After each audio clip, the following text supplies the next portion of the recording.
Então, galerinha, a gente já tá falando há um tempinho aí das ligações químicas, né? A gente viu ali que tem a ligação iônica, a covalente, tanto simples como a coordenada e a ligação metálica.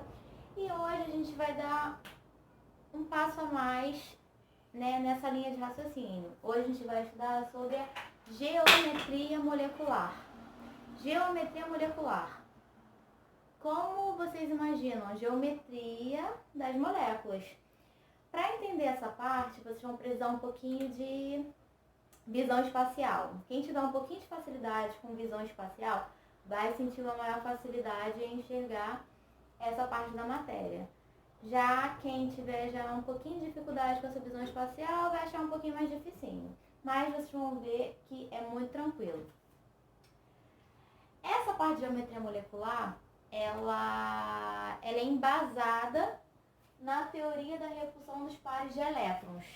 Essa teoria fala exatamente isso aqui, ó. O arranjo espacial será determinado pela repulsão entre os pares eletrônicos do nível de valência do átomo central. Ou seja, a gente vai ter que sempre verificar se sobra elétrons nesse átomo central ou não.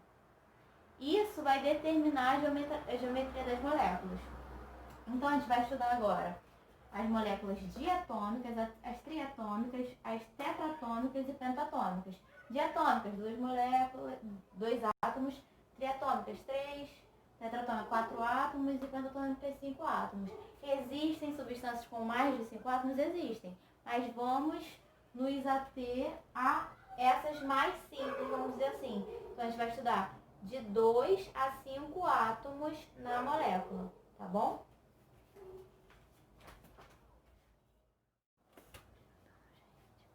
Então, gente, vamos verificar aqui a geometria para diferentes moléculas. No caso de moléculas diatômicas, ou seja, moléculas que contenham 2 átomos, não há outra geometria possível, só podemos ter a geometria linear. É fácil de imaginar, né? Tendo um átomo aqui, eles só vão ter como se ligar linearmente. Só linearmente. Então aqui, ó, coloquei os exemplos. Tanto para átomos iguais como para átomos diferentes. Por exemplo, Cl2. O cloro, ele é da família 7A. Então ele tem 7 elétrons e aí ele vai compartilhar um com o outro cloro para eles ficarem na regra do octeto, tudo ok.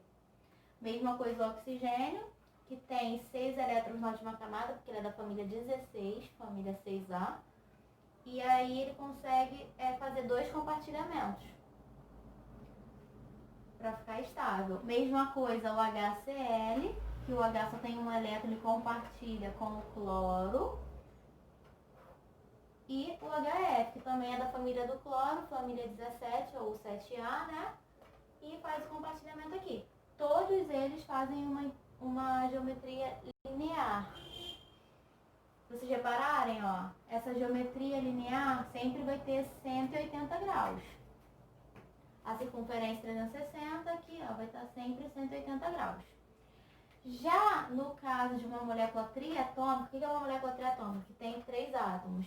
A gente vai ter uma diferença, ela pode ser tanto linear ou angular. Como a gente vai ver isso? A gente vai usar aquela teoria da repulsão de elétrons.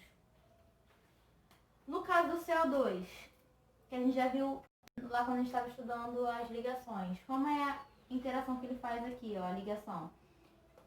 O carbono, que é da família 4A, tem 4 elétrons na última camada e faz as ligações, os compartilhamentos com os oxigênios.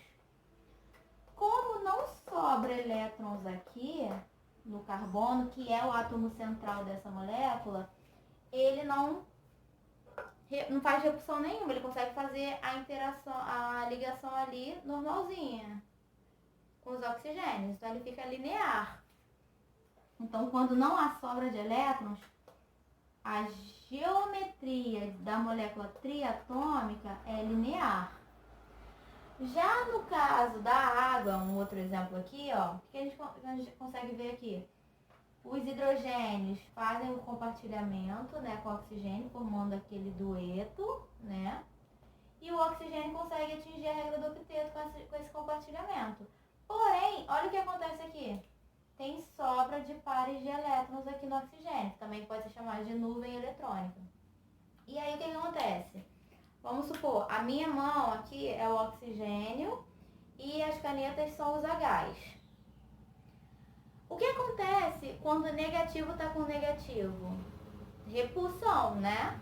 Então, ó, como esses elétrons, como essa nuvem eletrônica está acontecendo aqui, está tendo essa sobra de pares eletrônicos, eles vão repulsar. Quando eles repulsam, olha o que eles fazem com a angulação da molécula. Por isso, a água não é linear, ela é angular, por conta da repulsão dos elétrons que sobra no oxigênio, que nesse caso é o átomo central. Então, ó, ele fica angular. Então, viu uma molécula de 3 átomos? Verifica, se não sobrou elétrons, ela é linear. Porém, se sobrou elétrons no átomo central, ela é angular, porque há essa repulsão dos elétrons. Ok?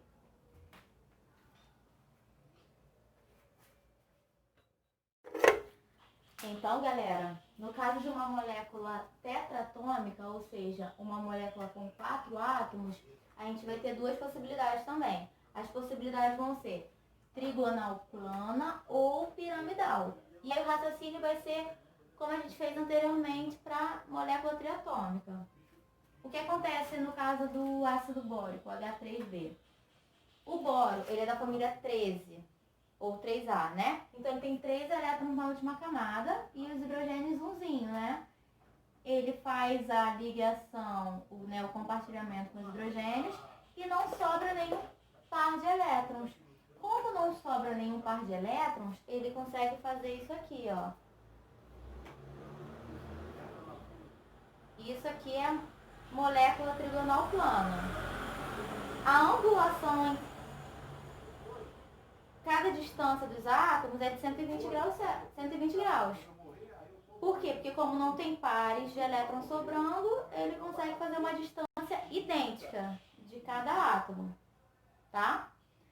Já no caso do NH3, que é a nossa amônia, o que acontece? O nitrogênio ele é da família 15, ou 5A. Então ele tem 5 elétrons na última camada. Com esses 5 elétrons, ele faz 3 compartilhamentos, né, com os hidrogênios que tem na molécula. O que acontece aqui, ó? Tem uma sobra de par de elétrons ali, desemparelhado, sem compartilhar com ninguém. Então, aqui acontece a mesma coisa que aconteceu lá na água. Como tem essa sobra de pares de elétrons aqui, ó, ele não consegue ficar bonitinho igual o boro ficou aqui na trigonal plana. Então, essa repulsão desse elétron vai fazer isso aqui, ó. E aí ele vai ter esse formato de pirâmide, que aí no caso o nome da geometria é piramidal. E aí, essa diferença da angulação vai ser menor que 109,5. Sempre tem uma variação, porque podem ter moléculas piramidais com diferentes átomos, ou com átomos maiores, átomos menores, então vai ter essa variação.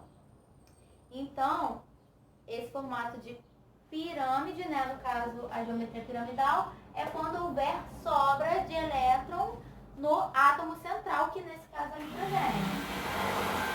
No caso da trigonal plana, quando não houver sobra de pares de elétrons, a gente vai ter essa angulação perfeita de 120 graus, esse distanciamento perfeito. E então é assim que vocês vão verificar. Sobrou piramidal, não sobrou trigonal plana para as moléculas tetratômicas.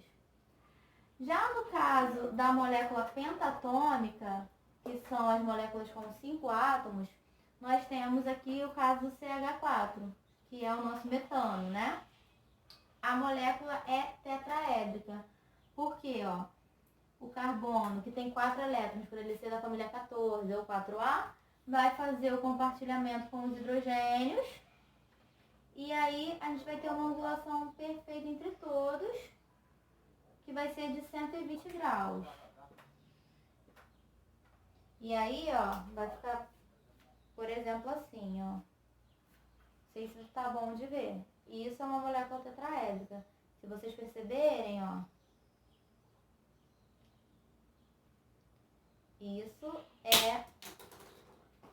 é a geometria tetraédrica. E aí, ó, se vocês repararem, ela é toda igualzinha.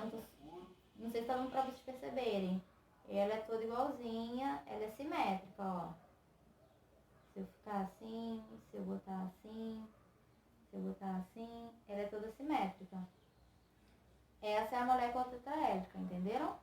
Vou fazer exercícios a seguir para ver se a gente entendeu direitinho essas possibilidades das moléculas diatômicas até a pentatômica, tá? Sempre reparem a sobra de pares de eletrônicos no átomo central.